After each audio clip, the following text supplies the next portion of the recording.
Springfield City Council has approved $32 million in economic incentives for Andy's Frozen Custard. Now, that decision was made after nearly an hour of discussion with several proposed changes. The Frozen Custard Company applied for the Chapter 100 bonds to build a new corporate campus and warehouse at Division and LeCompte Road.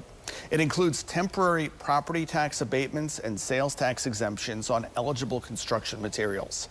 Tonight, council members proposed changes, with Brandon Jensen suggesting that the council push the vote back so that staff could work a plan to keep the company downtown. Now, that was voted down, so then Jensen pushed for a much smaller incentive package. Policy tells us that the maximum incentive is 50% over 10 years. We are offering something significantly higher over a significantly longer amount of time. And in order for us to do that, we have to find that there is an overriding and extraordinary public benefit.